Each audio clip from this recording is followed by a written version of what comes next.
Bonjour, bienvenue sur ma chaîne YouTube pour cette première série consacrée à ma stratégie d'industrialisation du secteur minier en Afrique. Je m'appelle Armand Gansop. Pour ce premier épisode, nous aurons deux parties. La première partie portera sur l'inventaire du potentiel minier sur le continent africain. Et la deuxième partie sera consacrée aux opportunités qui en découlent. Comme vous le savez, on retrouve les matières premières transformées dans toutes les industries sans exception. L'automobile, l'emballage, le BTP pour bâtiments et travaux publics, l'énergie, l'agriculture, l'aéronautique. D'autre part, nous continuons d'améliorer nos conditions de vie en fabriquant plus de biens de consommation, des produits vestimentaires, des armes. J'en profite d'ailleurs pour faire un clin d'œil à toutes les victimes des différents conflits en cours dans le monde en ce moment. Toutes ces choses se font à partir de matières premières transformées.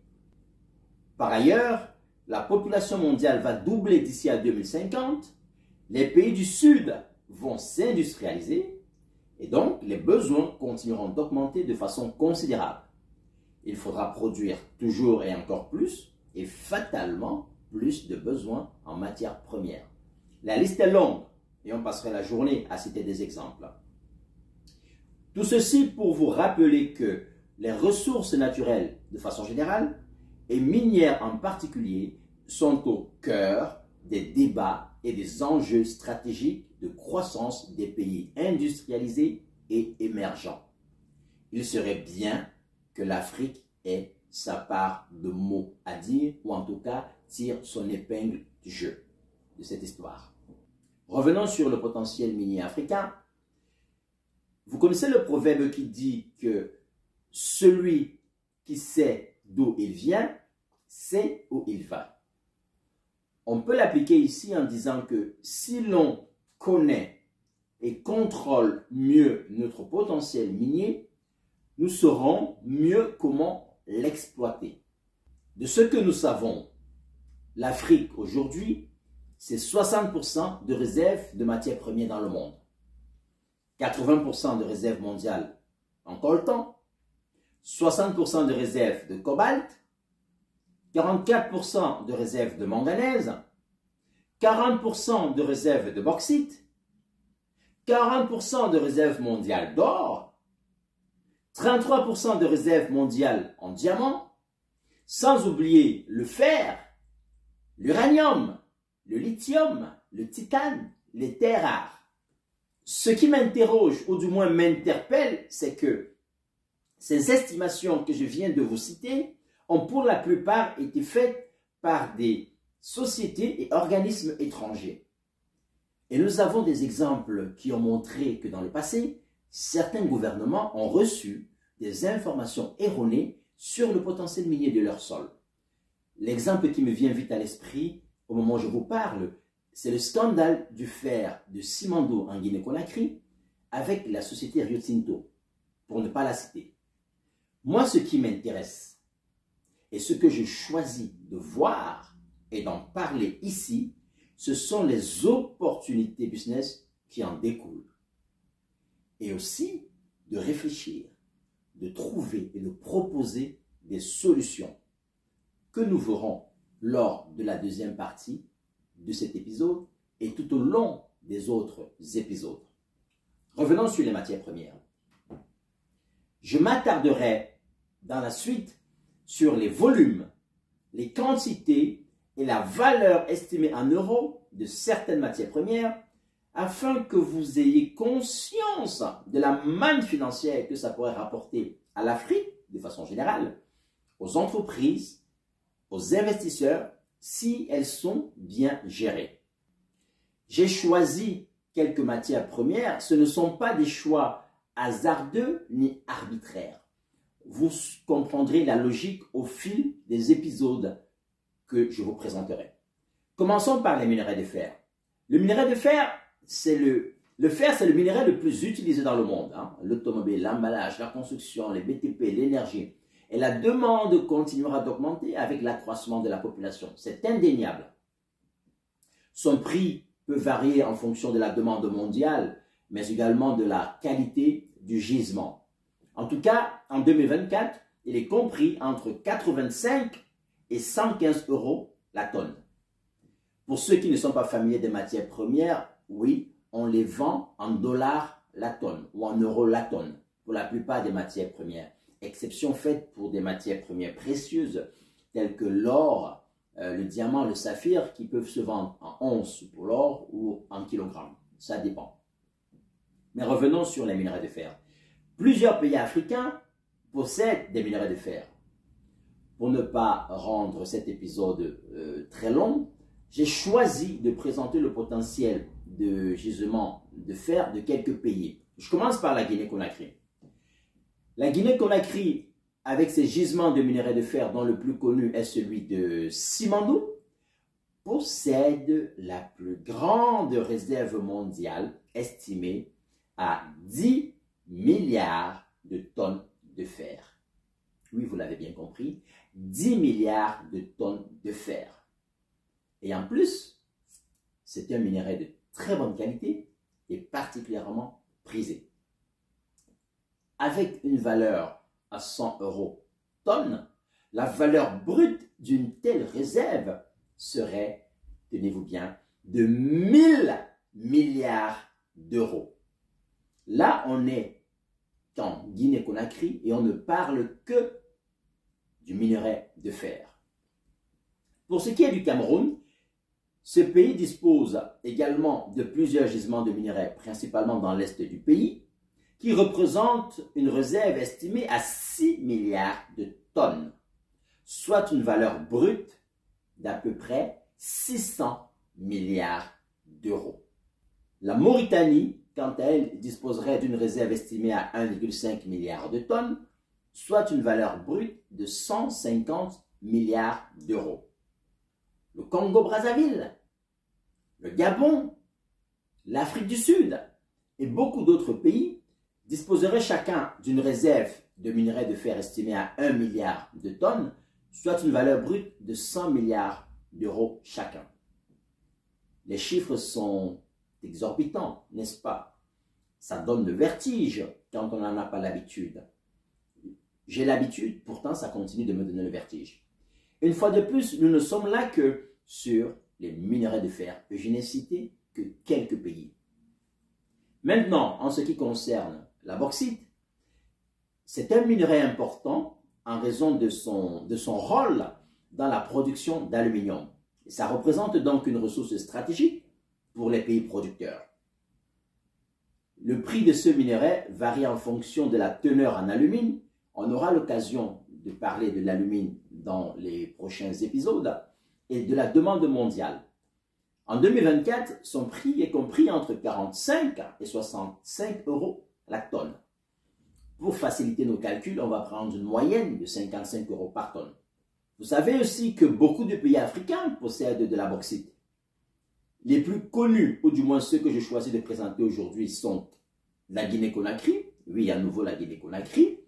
C'est le deuxième pays producteur mondial de bauxite qui possède à elle seule près de 25% de réserves mondiales, soit environ 25 milliards de tonnes de bauxite, ce qui correspondrait à une valeur brute estimée à 1000 milliards d'euros. 1000 milliards d'euros. On est sur la bauxite. Le Cameroun également dispose d'une réserve estimée à 2 milliards de tonnes de bauxite, soit une estimation brute de son potentiel bauxite à 110 milliards d'euros. Le Ghana a une réserve estimée à 1 milliard de tonnes d'euros, soit une valeur brute de 55 milliards d'euros.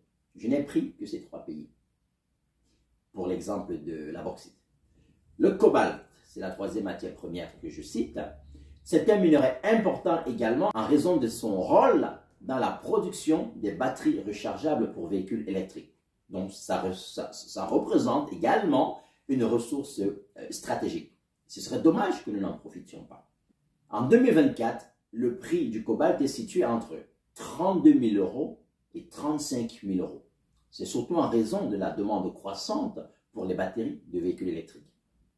D'ailleurs, de mémoire, on a frôlé les 80 000 euros la tonne en 2016. Impressionnant. Quoi qu'il en soit, on retrouve le cobalt dans 3 pays principalement, en Afrique, bien évidemment, la République démocratique du Congo, la Zambie et l'Afrique du Sud. Le plus connu, et que vous connaissez, vous en avez entendu parler certainement dans les médias, pas toujours de façon glorieuse, c'est la République démocratique du Congo qui possède environ 6 millions de tonnes de cobalt. Et ça représente 54% des réserves mondiales, soit une valeur estimée à un peu moins de 200 milliards d'euros. 200 milliards d'euros.